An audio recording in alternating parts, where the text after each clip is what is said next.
Spells don't last all that long in the south because we'll see further spells of rain move in from the south as we head into the early hours of Saturday. Again, another mild night to come. Not quite as mild as we begin the weekend. 13 Celsius in the south, 8 to 12 further north. But it is a dull and damp start for England and Wales. The rain reaching Northern Ireland during the morning, into southern Scotland by mid to late morning, and then the central belt by the end of the afternoon. And with that rain, we've got a lot of cloud, but it does brighten up in the southeast, as well as staying bright in the north of Scotland. Wherever you are, it's a mild day on Saturday, and it stays mild on Sunday and Monday.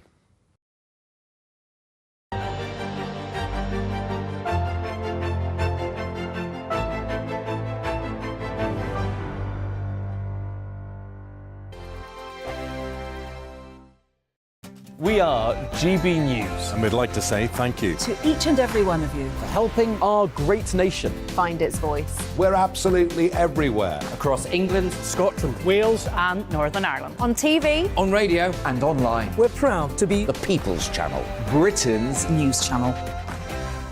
Hello, I'm Michelle Dewberry, and you can join me every weekday 6 till 7 on Jubes and Kerr. Me and my panel will get stuck right into the day's events, and I can tell you, in fact, I can warn you, expect some robust debates, some strong opinions and perspectives from both sides of the fence. It's about you at home as well. I love to read out all of your comments, or at least as many as I can. So join me, Michelle Dewberry, Monday to Friday, 6 till 7 on Jubes and Kerr.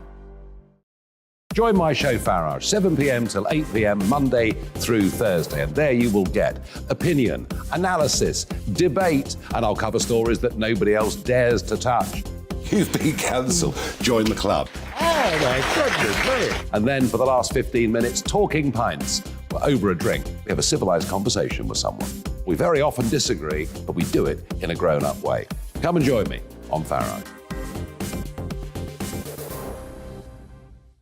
On the Mark Steyn Show, we cover the stories a lot of people are scared even to mention. The stuff that really matters with some of the world's biggest thinkers. Now is his opportunity to kind of take the steering wheel of history. Break away from the flop at 8 o'clock on GB News with the Mark Steyn Show. Hello, I'm Esther McVeigh. And I'm Philip Davis. Whether you're watching or listening on TV, online or on radio, we handpick the latest stories, debates and expert opinions for your weekend. So whether that's politics, news or showbiz, we've got it covered. Join us every Saturday morning at 10 o'clock on GB News. Hello, I'm Alastair Stewart, and I'd invite you to join me at noon on Saturdays and Sundays for Alastair Stewart and Friends. I've been in this business for over 40 years. Now, here at GB News, I've never been happier. I get to choose the big stories that really interest me. We hear what you have to say, and you hear what I have to say. I really hope you can join me, noon on Saturdays and Sundays. I'm Mark Dolan. Join me at 11 on GB News for Headliners, in which I'll be joined by two of the UK's top comedians discussing tomorrow's papers. If it's an important story, we'll cover it, but we'll have some fun along the way. Headliners, the late night paper review that won't send you to sleep like the others will. 7 nights a week at 11 p.m. on GB News.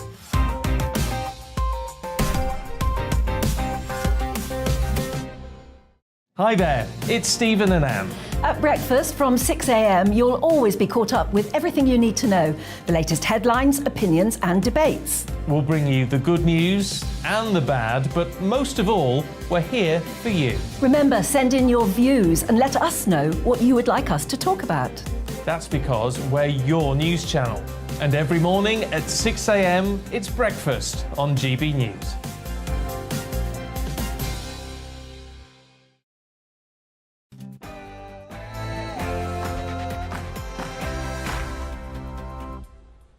Hey, welcome along. Prime Ministers come and Lord Privy Seals go, but under the leaden vaudeville of rotating hack politicians, the deeper currents course on relentlessly. For example, demographically transformative immigration that, frankly, the Tories lie about. Talking tough, during their tedious election campaigns and then forgetting about it the minute they're in office. One consequence of transformative immigration, the ongoing gang rape of little girls up and down England that, as the once and future Home Secretary Suella Braverman said, is a stain upon this nation. A final report is issued with testimony drawn from over 7,000 victims, and it disappears without trace because for our rulers, our politicians, our bureaucrats, our policemen, the child rape of thousands and thousands of English girls is just the price of diversity. Money. We talk about double-digit inflation. We talk about sinking exchange rates. But what if something much bigger is going on? And if you happen to have a non-approved opinion on any of the above and much else, boom, you're vaporized on YouTube, Instagram, Twitter, and all the rest. We're going to talk about all that with Samantha Smith, Leilani Dowding, Lionel Shriver, and Mark Sharman. Plus, of course, the most important part of the show, you. Would you like to be Chancellor for a week or Home Secretary for a fortnight? And get this stuff sorted. Let me know. You can email me, gbviews@gbnews.uk. You can tweet me at gbnews. All coming up after Polly Middlehurst with the latest news. Polly.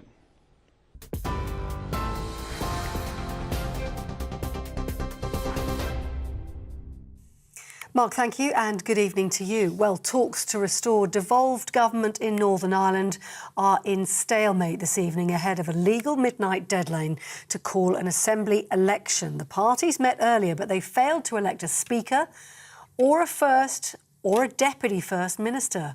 The Democratic Unionist Party says it didn't nominate ministers because not enough progress has been made on addressing concerns around the Northern Ireland Protocol. The Irish Premier says there is still time to avoid a fresh election and urged the DUP to enter into talks. Stormont Health Minister Robin Swan, meanwhile, says health workers and patients are being let down as the result of political instability. Our health service was in a fragile position before this latest crisis, but now it has been left with zero political leadership, with no budget, with no decision-making ability, and I am truly fearful for what lies ahead. Meanwhile, Russia's president has accused the former Prime Minister Liz Truss of being a bit out of it over comments she made about nuclear weapons. In an address to his country today, Vladimir Putin claimed he'd never proactively discussed using nuclear weapons. He'd only responded to Western leaders about using them. He accused the West of playing a bloody and dangerous game and for seeking global domination. And that comes as Ukraine continues its battle against repeated attacks on two eastern towns. Overnight, Russian forces struck a main power network in the central regions of Ukraine, damaging critical energy infrastructure. Here, GB News understands UK authorities have been responding today to multiple incidents of small boats in the English Channel. It's understood at least 7 vessels were launched into the water in poor weather conditions at first light. GB News has been told a Dover lifeboat was called to a buoy off the Kent coast after reports of a person sitting on top of it and a small boat with dozens of migrants in it nearby. Ramsgate and Dungeness lifeboats, as well as several Border Force vessels, have also responded to other incidents. And the Prime Minister won't be attending COP27 climate summit in Egypt next month. Downing Street says Rishi Sunak will be focusing on domestic issues, including preparations for the autumn statement. But it said the Prime Minister remains absolutely committed to supporting the climate conference, which was held in Glasgow last year. And he's committed to tackling climate change as well. Other senior ministers, including the COP President Alok Sharma, will represent the UK instead. Meanwhile, Rishi Sunak has spoken to the Canadian Prime Minister Justin Trudeau today. Downing Street says the leaders welcome the close alignment between the UK and Canada's values and priorities, agreeing on the importance of promoting global economic growth and stability. That's it. You're up to date on TV, online and DAB+ radio. You're with GB News, the People's Channel, where now it's time for Mark Steyn.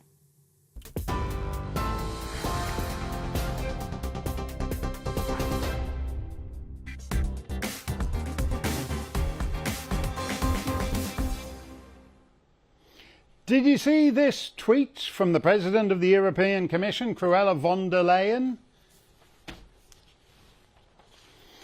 Very good phone call with UK PM Rishi Rich. The EU and the UK are strategic partners, looking forward to working on crucial issues such as Russia's war on Ukraine and climate change. And look, it must be true because there's Cruella von der Leyen herself, posing very convincingly with a Euro telephone on the hotline to Downing Street. Rishi, mein Liebchen, the restoration of the fracking ban is a masterstroke. Wunderbar, wunderbar. Tell me something, are Ukraine and climate change really crucial to you?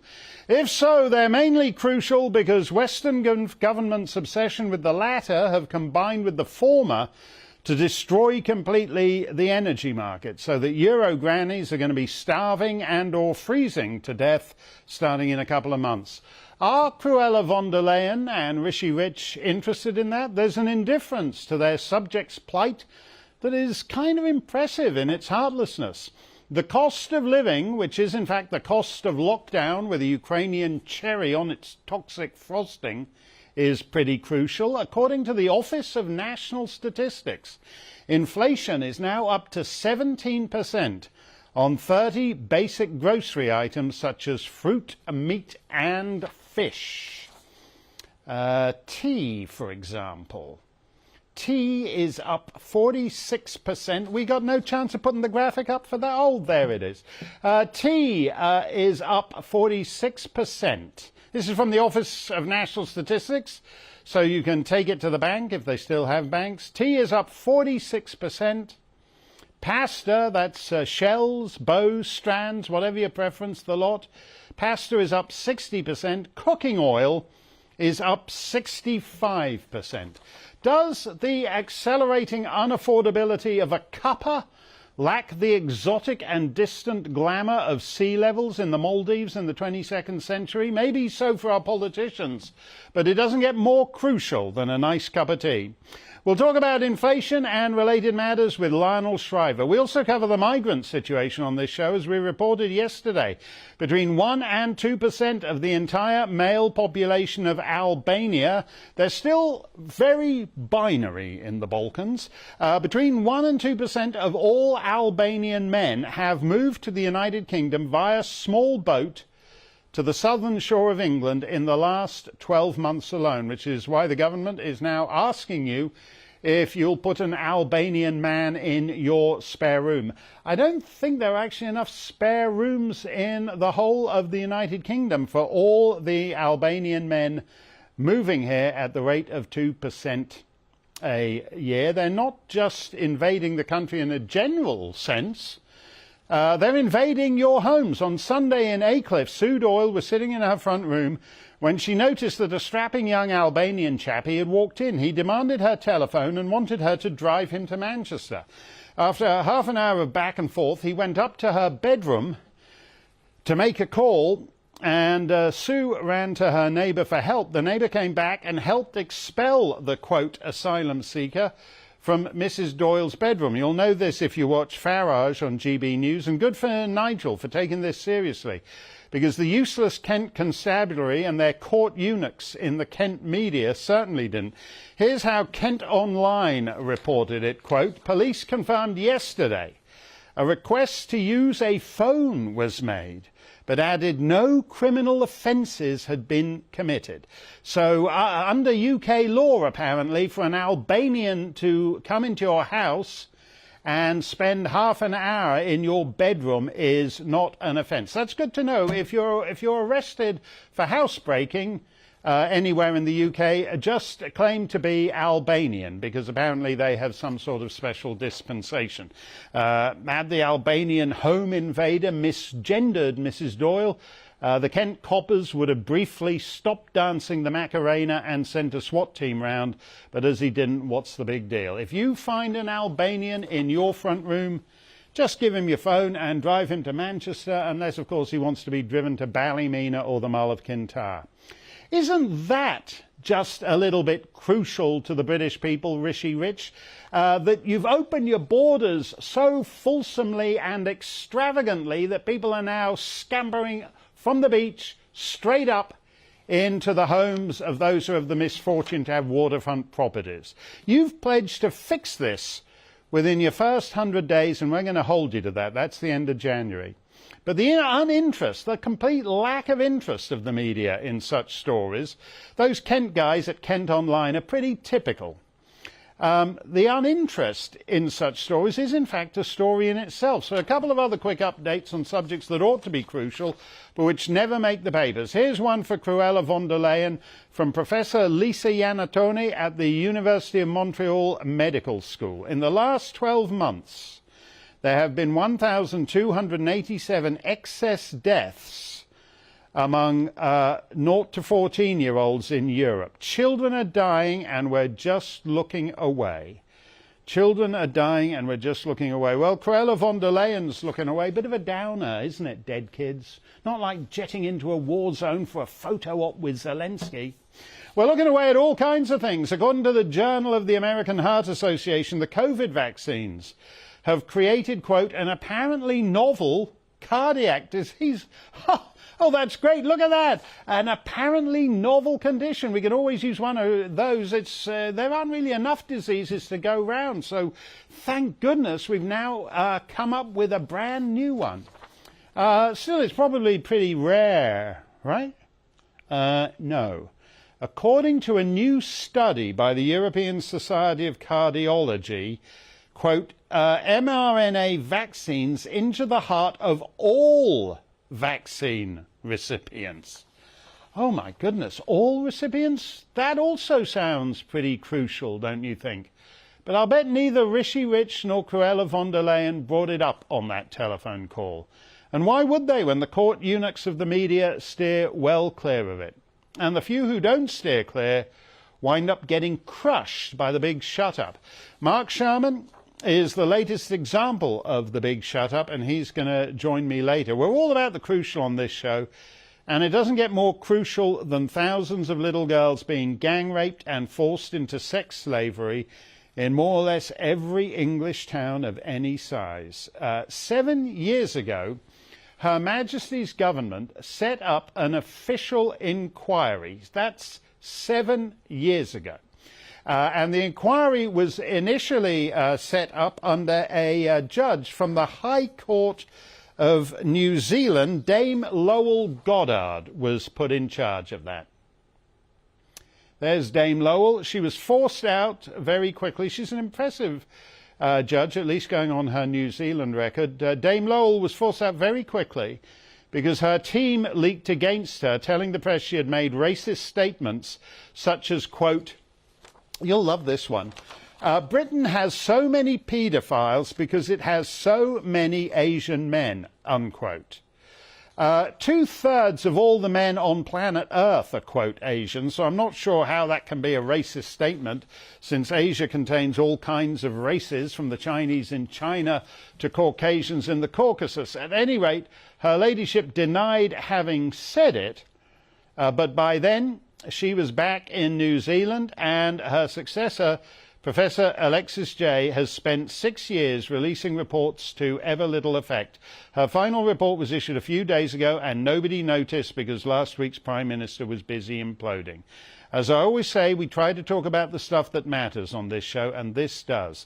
Samantha Smith, a survivor from the hellhole of Telford, is back with us. Samantha, you must be getting deja vu every time you read these reports, because they come out, they arrive as often as the number 23 bus, and they're pretty predictable in their content now. Lessons have been learned, and this was all in some vague, unspecified past that's receding in the rearview mirror. I'd say that as far as these reports go, obviously for me, I had a personal connection to the Telford report, but the independent inquiry into child sexual abuse has been going on for 7 years, and the final report they published just last Friday was the culmination of 7,300 plus victims and survivors' testimonies and 15 concurrent investigations into all different areas of the major institutions in this country. So the churches, police, social services, local authorities, the government.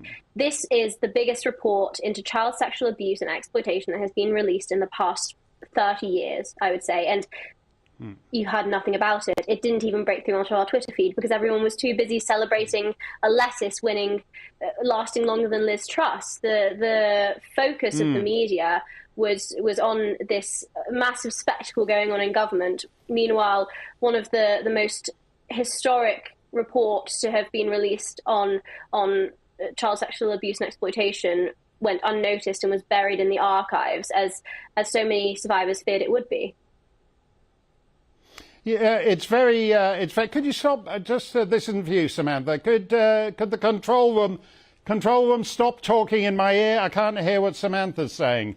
Samantha, let me ask you this though, because this is actually. Could you turn it off? Turn your voice off. The guy who purports to be directing in the control room, take your voice off so I can hear the guest. Okay, sorry about that, Samantha. Isn't the story of this thing? No, I know. It shouldn't be like this, though. They were able to do it right in 1948, which is about when these investigations began. Dame Lowell was a bit too awkward because she was from New Zealand. She arrived. She assessed the situation. And this, by the way, is whatever it is now, 6 or 7 years ago. So it was when you were being abused yourself. And she was a little too honest and upfront about what was happening. So they hired establishment figures, essentially, I think, to sort of downplay all this, to soft focus it, to easy listening it, and make it not something that the British people would get angry about.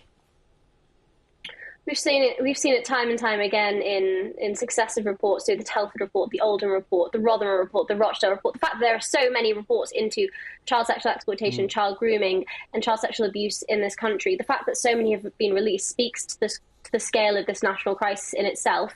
And you're right that it's been allowed to go on unchecked for decades because those in positions of power are too scared to stick their heads above the parapet and put their necks on the line for the sake of young children. It seems that the great mechanisms of the United Kingdom work harder to protect the paedophiles and the predators than they do to protect the victims.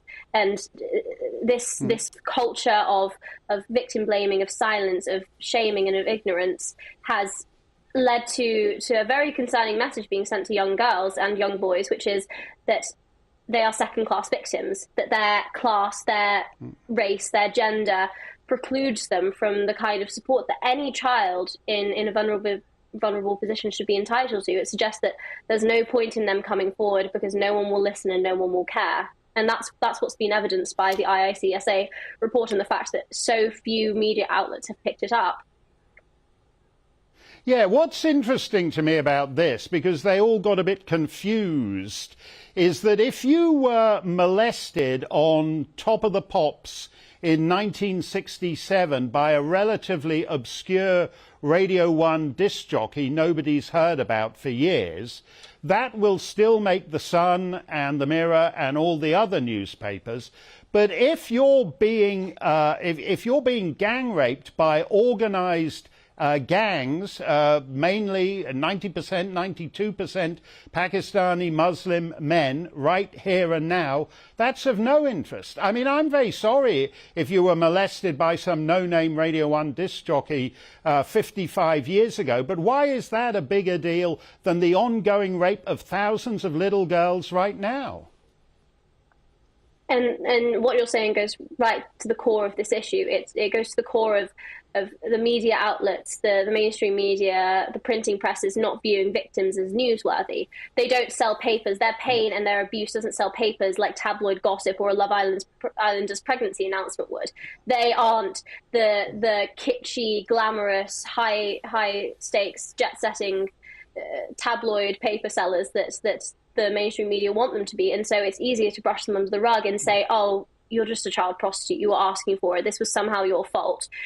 It's easier to blame the victim than it is to truly address the core of this issue, which is, when it comes to child sexual exploitation, predominantly British Pakistani men raping predominantly white working class girls when it comes to child sexual abuse in general, which this is the reason why the IICSA took so long to publish its final report, is because it looked at every major institution in the country. It looked at all different types of child sexual abuse, so in the family, online grooming, which is, obviously a very, very large concern. One in 6 girls and 1 in 20 boys are sexually abused by the age of 16. And I think that the media and those in power, those in positions of power, their continued ignorance, willful ignorance to this issue is what is putting young children, little girls and boys, in continued danger. They are, in my opinion, just as guilty as the paedophiles and predators that held them down and raped them themselves. Well, I'm glad you put it that forcefully about being held down and raped. When I went to Rotherham, I think this is 6 years ago now, 6.5 years ago, something like that, I got off the train and I walked down into the town centre. And I spoke to about, I think the first 7 people I spoke to, 4 of them knew someone who had been groomed, as they call it, and caught in this trap that's in which it goes on for so many years that they're organised networks. They use things like in Rotherham, the mini cabs, the taxis. In Oldham, they use the so-called hooker bars or whatever they're called. And because it goes on for years, these become kind of formal networks and organizations. They all know who's in them. They all know who's running them. And yet, as in your case, 97% of them are still walking around out there as free men. Exactly. And this sort of crime has been so normalized through decades of inaction and ignorance that young girls like myself don't know any different. We don't know that the hand on our thigh isn't normal. We don't know that the little secrets and the sneaking into our bedrooms at night isn't normal. We don't know that the taxi driver giving us a curry and a bottle of vodka isn't normal. We have no real normal, healthy frame of reference for how adults should treat us, because it's all we see around us. For me personally, I remember. We used to, in Telford, we used to joke about the fact that we were the teenage pregnancy capital of the UK at one point. We would joke about how, oh yes, every girl in Telford will get pregnant at some point before they're 20. These were morbid, horrific jokes that young girls and young boys would be making because we didn't know any different. We didn't realise that it wasn't normal for little girls to be groomed, raped, abused, and even murdered. And myself personally, I was being abused at the time, and I'll admit, even I poked fun at myself at the pain that I had gone through, because in my head I had been so conditioned to believe that, this is nothing special. You're nothing special. You don't deserve any support or any help or to be believed for the abuse that you've suffered because it's your fault. When realistically, the child is never at fault. And that's the biggest lesson that needs to be learned from reports like the IICSA's, that children cannot be asking for it, cannot be child prostitutes, cannot be white slags or packy shaggers. Children can never be at fault when it comes to child sexual abuse and exploitation.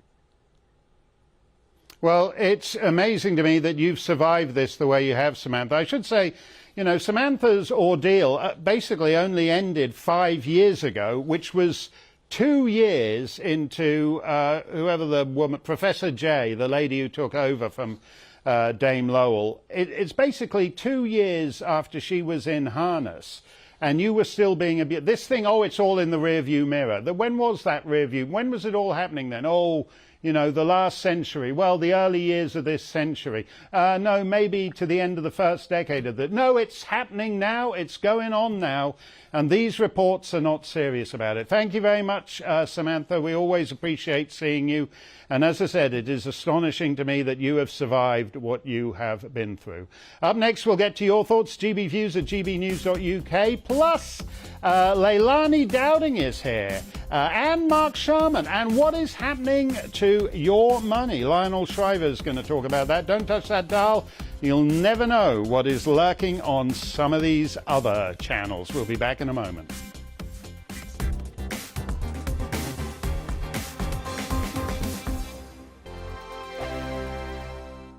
Weekday afternoons on GB News, we've got the whole of the UK covered. From 12 to 3, it's GB News Day with me, Mark Longhurst. And me, Gloria Di Piero. You'll get the very latest on everything that's been going on across our great nation. And from 3 till 6, watch out for GB News Live with me, Patrick Christys. I'm not here to mess around. With all the biggest topics and guests, you will always be up to date. GB News Day and GB News Live from 12 p.m. Only on GB News. The People's Channel, Britain's news channel. I'm Dan Wootton. Join me Monday to Thursday from 9 to 11 for the feistiest and most fun news debate on TV, where free speech reigns. I'll bring you a sharp take on the day's biggest stories, bombshell newsmaker interviews, and A-list guests. And I guarantee you, no spin, no bias, no censorship, and no reason to go to bed. That's Dan Wootton tonight, Monday to Thursdays from 9 on GB News.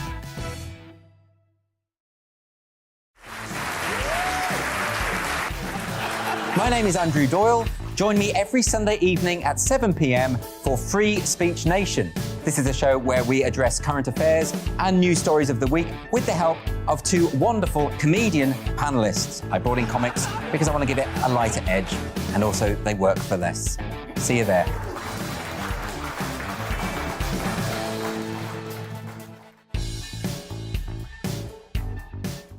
My name's Tom Harwood, and join me 9:30 a.m. every weekday for The Briefing, your one-stop shop for everything you need to know about what's going on in politics today. I wonder if this is a deal that might need to be like the biscuits in this factory, twice baked. Is there not an opportunity here to win out against the extremes? Tom Harwood, GB News. What are you going to do about it?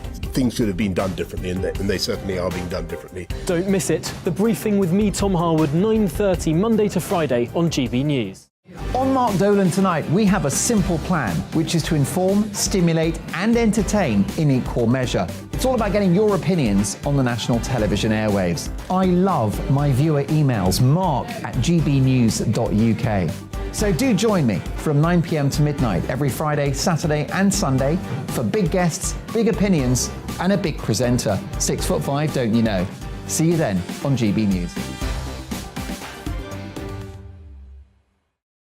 Where would you like to go? Just take me to the studio, please, mate. You know where you're going. I've got a show to do. Friday Night Feast on GB News, 7 p.m. And it's like nothing you've ever seen before. We take a different angle on the week's biggest news stories. The viewers and listeners set me some absolutely mad challenges to do. We tried to rehome a rescue dog. And yes, there's some other wacky stuff in there as well. I feel like I could take on the world.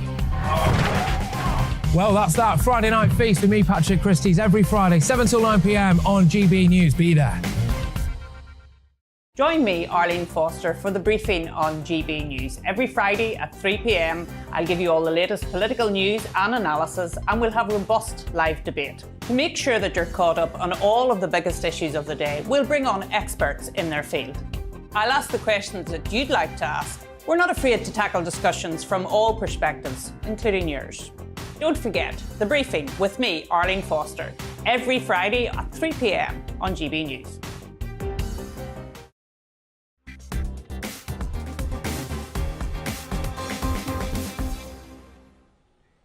GB News is the People's Channel, so let us channel what the people are saying. We wanted to know whether child sexual abuse, that's a bit of a euphemism actually, because there's a lot of really unpleasant gang rape starting at a very young age. For poor Samantha, it started at the age of 5, the sexual abuse.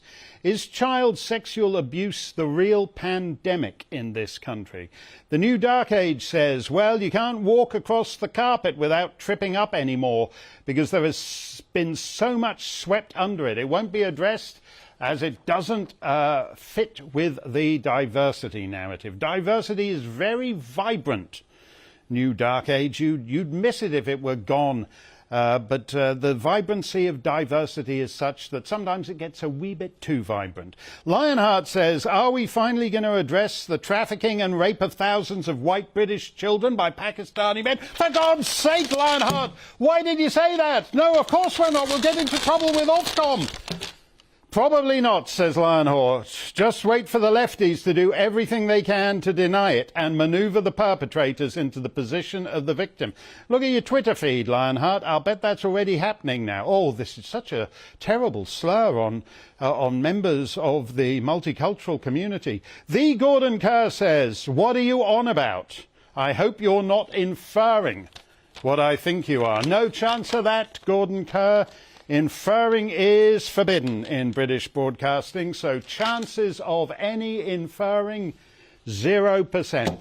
Mark Sharman has had an incredible half-century at the heart of the British media. He started as a cub reporter on the Derby Evening Telegraph and then rocketed up to head of news and sport at ITV and director of broadcasting at Sky. He's as mainstream as you can get, impeccably mainstream, until he made the mistake of noticing that for almost 3 years now, British telly, British radio, British newspapers haven't really been doing their job with respect to the biggest story of the day. So he made a documentary about it called Safe and Effective, A Second Opinion. Alas, in 21st century media, second opinions on all kinds of things, climate change, transgender sports, immigration, Islam, the list gets longer and longer. Second opinions are increasingly forbidden. And so Mr. Sharman's documentary has just been taken down at YouTube for the following reasons. Big exclamation. Medical misinformation.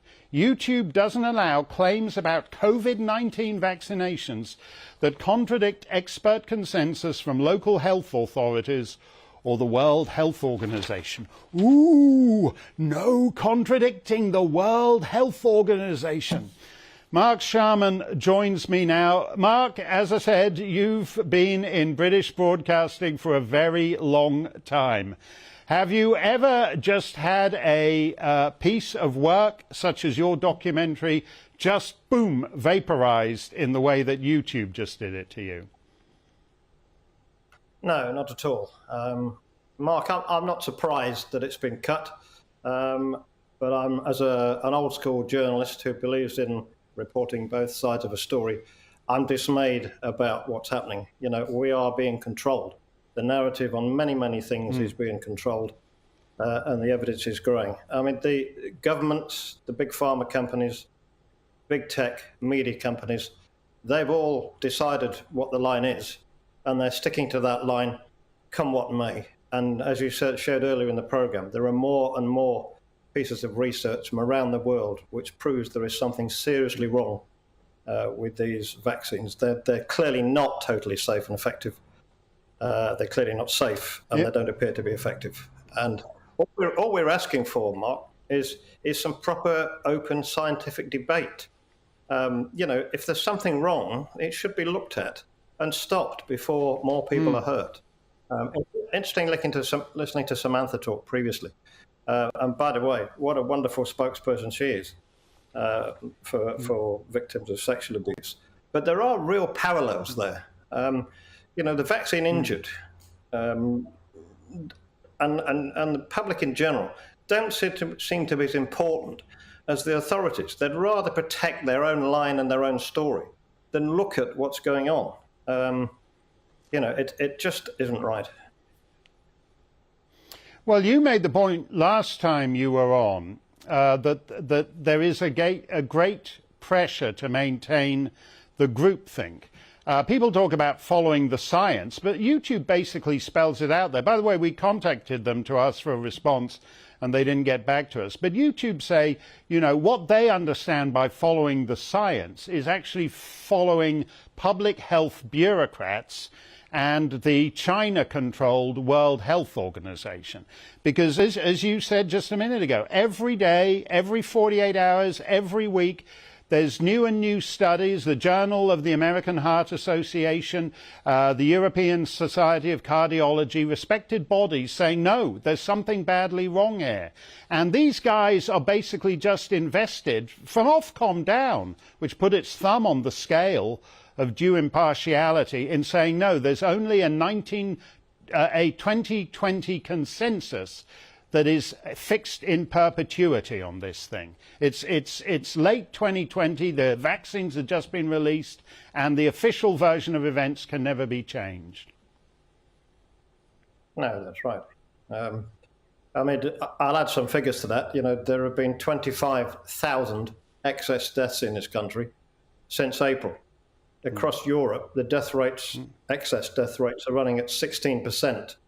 Higher than usual, and strangely, they're higher in the countries that have been most vaccinated.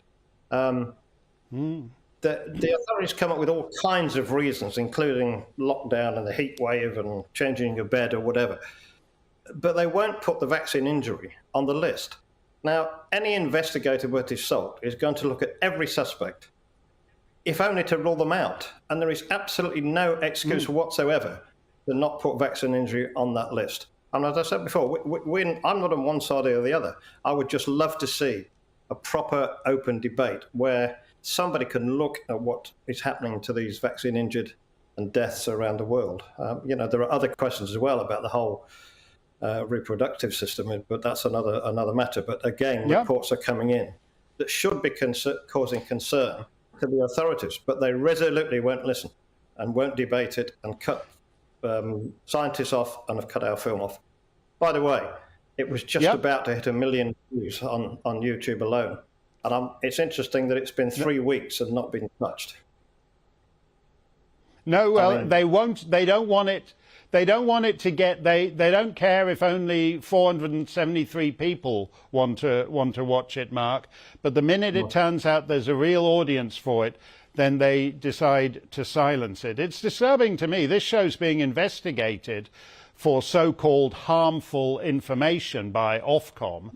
And yet, on the other hand, we have evidence, most recently in that survey from the European Society of Cardiology, that real harm has actually, nobody's been harmed by anything that I've said, but people actually have been harmed by the propaganda. They were told they had to get this shot, they got this shot, some of them died, some of them have been crippled, and yet Ofcom apparently has decided there's only one view permitted on this story.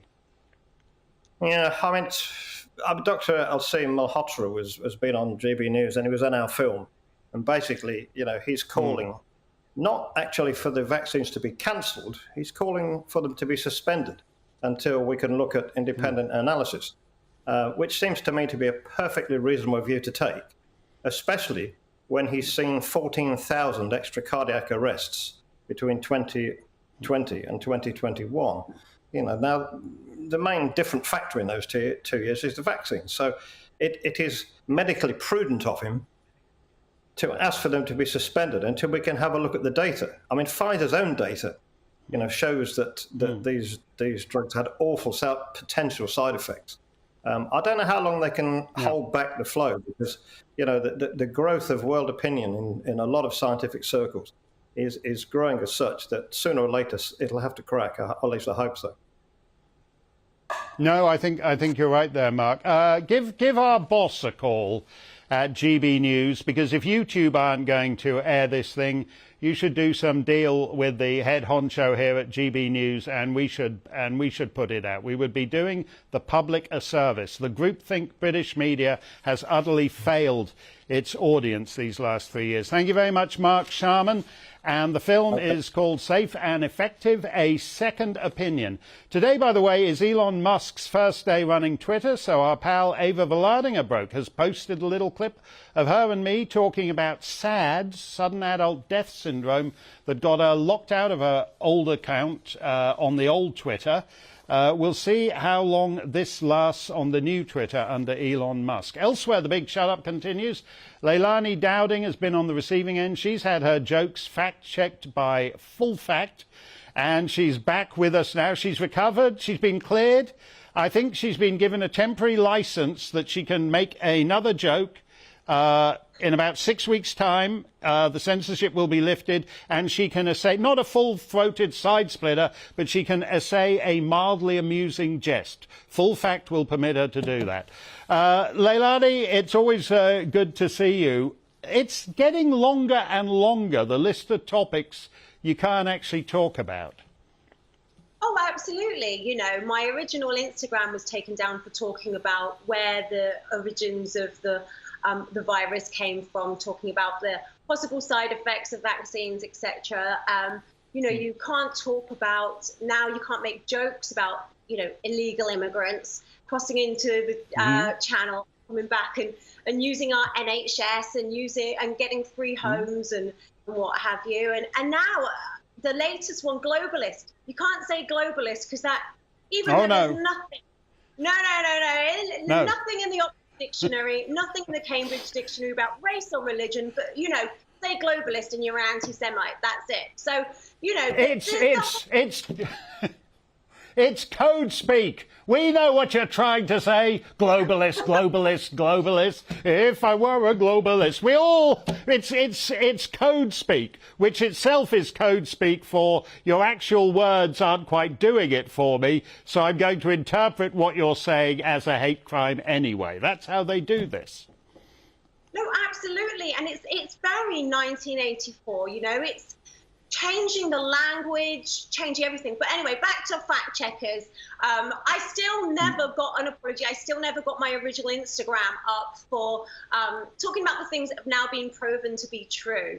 But yeah, you know, talking about these illegal immigrants coming across, Serco have actually put out an appeal for landlords. They want to give landlords 5-year leases, including repairs and maintenance, utilities and council tax, full property management, and no letting and management fees. So they've obviously exhausted their going around to people like John Mappin asking for Camelot Castle, and now they want everyday homes that would normally be rented out to the British people. I'm a landlord myself, and as a landlord, you know, you look at this and you think, wow, the worst thing for me was if my tenants leave, when maintenance and issues come up, and obviously you spend thousands in letting fees and management costs, but they're going to give this all to you. Obviously, it would be a no from me, but there's a lot of people in this cost of lockdown crisis that are going to look at this, and it's the worst time to do it. Mortgages are up. There'll be more British people who want to rent, but then the homes are going to be taken over by illegal immigrants. Yep.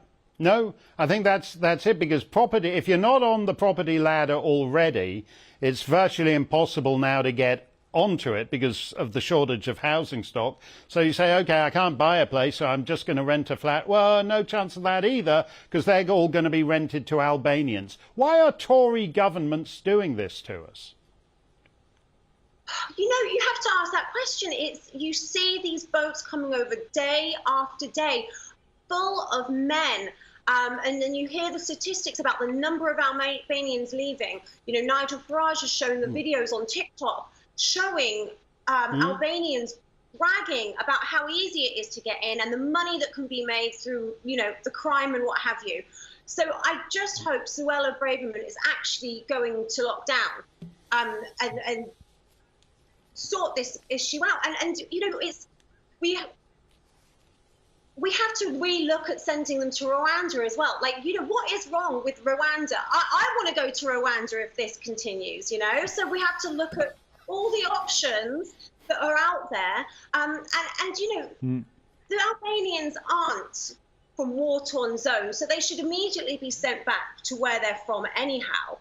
But the problem is that people, you know, and if you are trying to escape from war, you're supposed to stay in the first safe country you get to, not say, oh, let's go over to England because we can go and use the NHS for free, we can get free housing benefits, get our gas and electricity paid for, you know, live a nice happy life. And if they really wanted to escape, because they haven't come here for the weather, so if they really wanted to escape, you know, what would be wrong with Rwanda?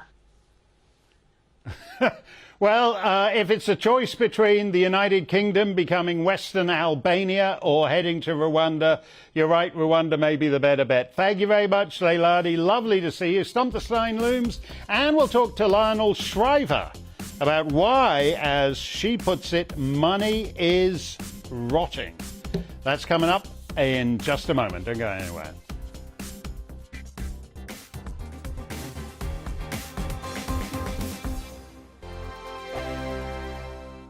Hello there, it's Eamon Holmes here from Breakfast on GB News. We're not just on your television and your screens, you know. We're on DAB plus digital radio, so you can listen to your favourite shows on the move. If you've not yet listened to GB News Radio, it's very simple. We're on your radio player and TuneIn apps, on your smart speaker, phone or tablet, or online at gbnews.uk. Take us with you wherever you go. GB News Radio. You never have to miss a moment of the People's Channel.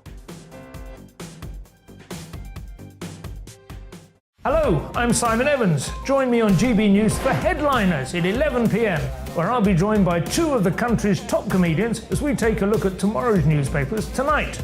If it's a big story, we'll be covering it, I guarantee, but we'll also have some fun along the way. That's GB News Headliners at 11 p.m. We won't put you to sleep, unlike some of the other paper review shows out there. So join us, 11 p.m, 7 nights a week. I'm Mark White. As GB News Home and Security Editor, I cover those key issues that are so important to you. Our authorities, our communities doing all they can to combat violent crime. With the public services under unbearable strain, why are we still failing to control our borders? Defence, the first priority of any government, has been continually hollowed out. Can we trust our politicians to protect the armed forces? Join me, Mark White, on GB News.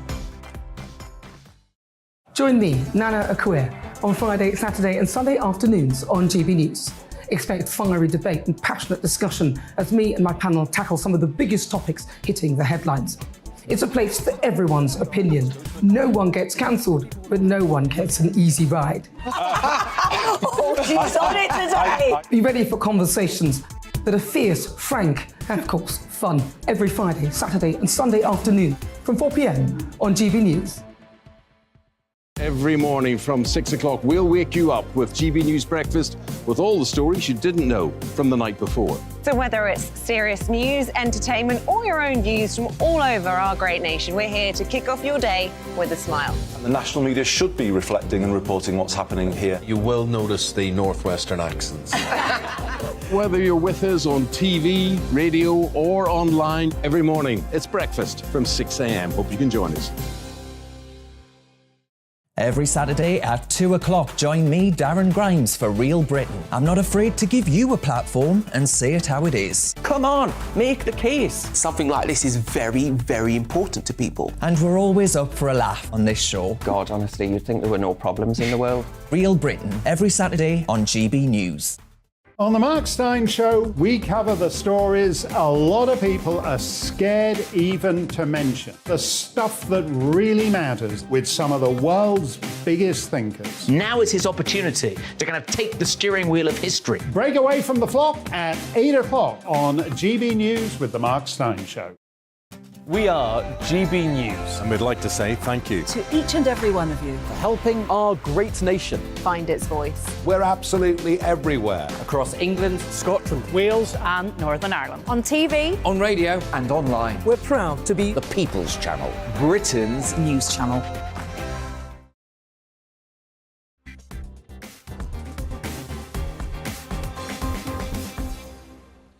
Lionel Shriver is an American in London and the best-selling novelist of The Mandibles, and we need to talk about Kevin. A novelist is not usually the kind of person you turn to for hard-headed monetary analysis. Novelists are grand for character development, sense of place, eye for detail, limpid descriptions of landscape and weather. But the financial scene usually seems a bit boringly green eyeshade for their tastes. Not so with Lionel, so we're glad to have her back.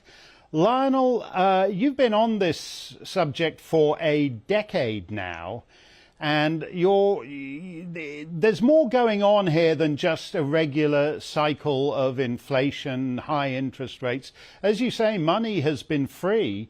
You have to be really in late middle age now to remember a time when money was not free. There was no such thing as an interest rate, in effect. Yes, and I don't think that capitalism works when money is free. And what we have instituted something that's never been tried before, even for a brief period of time, and then kept it going for an entire generation.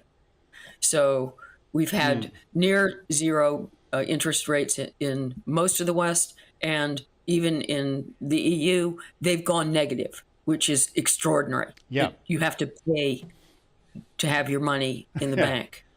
No, yeah, that's right. The bank pays you.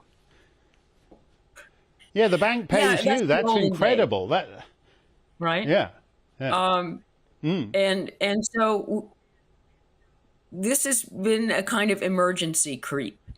So that a measure that was brought in 2008, because it really seemed as if we were on the brink of oblivion financially, and the entire system internationally was really at risk of collapse. So it did make sense, briefly, to bring in some policies that nobody had ever tried before. And the problem is that they've carried on. And there's a huge moral hazard to making money free, because it means well, big surprise, it motivates people to borrow more because it doesn't cost anything. Right. So what was essentially a debt crisis to begin with was solved with more debt. We're more in the red than ever. And that's not just private investors, but it's governments. So and governments have been at the financial tit as well, partly because of zero interest rates. It doesn't cost them anything. And then lo and behold, if inflation takes off, because at the same time we've got these zero interest rates, we also have vast and unprecedented money printing. And so finally, the inflation that lots of us have been predicting for a long time now has shown up with a vengeance. And so, yes, now the interest rates are going up a teeny weeny bit. I mean, they're still ridiculous when we've got, double-digit interest rates here, over 8% in the U.S., and we've still got a Fed rate of 3.1%, and over here 2.25. Those are still historically ridiculous, tiny interest rates. Well, and even there, when mortgage rates go up a tiny bit, then everyone gets hysterical because they have bought houses they can't afford. Not if you have to pay for borrowing the money. Right, that's true. We just reported earlier this National Statistics Office thing that the cost of basic grocery items has gone up 17%. And yet interest rates are still sort of 2 to 3% around the Western world. What happens when you have that big a disconnect between the actual inflation rate and the official interest rates? Well, I guess we're about to find out. I mean, we haven't ever tried this before, and we've never been in this position before. But this was anticipatable. The zero interest rates could not carry on indefinitely without basically leading to currency collapse, because you borrow so much money that eventually it gets through that nobody's ever paying this money back. But we know, I am somewhat sympathetic with central bankers in that they're in a corner, because if you raise interest rates too high, too fast, then you shove the economy into a recession. They don't want to do that. At the same time, inflation is the sure route to destroying your economy. But, those bankers put themselves in that position. You know what I find, though, on the political side? You said nobody's going to pay this money back. America owes $30 trillion. It has to pay back $30 trillion just to get back to having nothing in its pocket. And ever since that figure was $10 trillion, which isn't that long ago, whenever I talk to any Washington politician and I look him in the eyes, you can see in his eyes that whether Republican or Democrat, there's no intention ever to pay any of that money back. No, the intention is to carry on the debt and to keep building on it. And if you look at the kind of obligations that the U.S. government has now with an aging population, I know we're all tired of listening to that, but it's a demographic inevitability. Means healthcare costs are going to go up. All the entitlement costs are going up.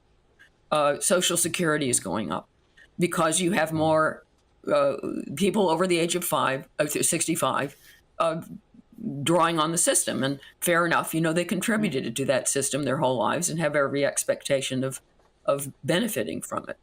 But, a system like Social Security, the Americans tend to believe that Social Security is keeping a little bank account with their name on it.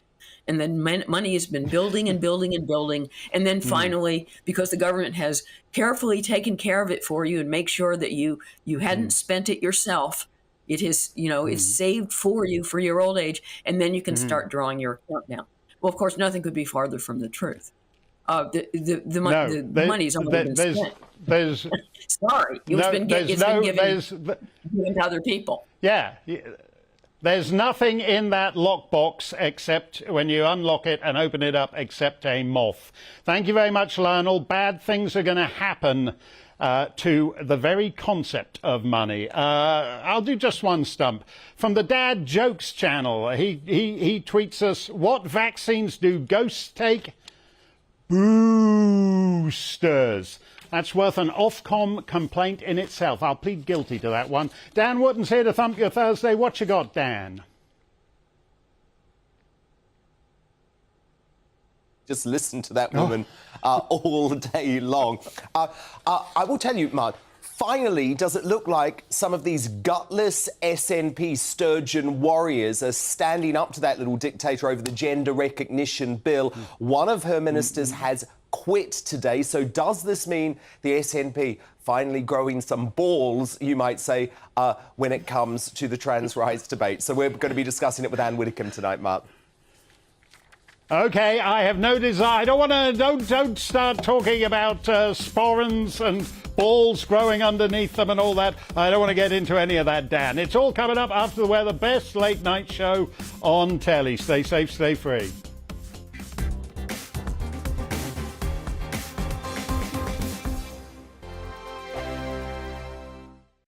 We are GB News. And we'd like to say thank you To each and every one of you. for helping our great nation. Find its voice. we're absolutely everywhere. Across England, Scotland, Wales and Northern Ireland. On TV. on radio, And online. we're proud to be The People's Channel. Britain's news channel.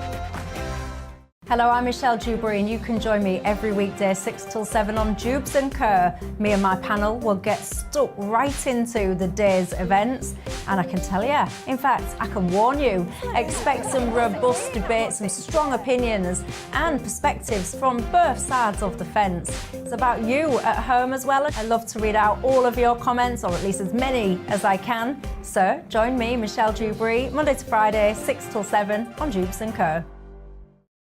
Join my show Farage, 7 p.m. till 8 p.m. Monday through Thursday. And there you will get opinion, analysis, debate, and I'll cover stories that nobody else dares to touch. You've been cancelled. Join the club. Oh, my goodness.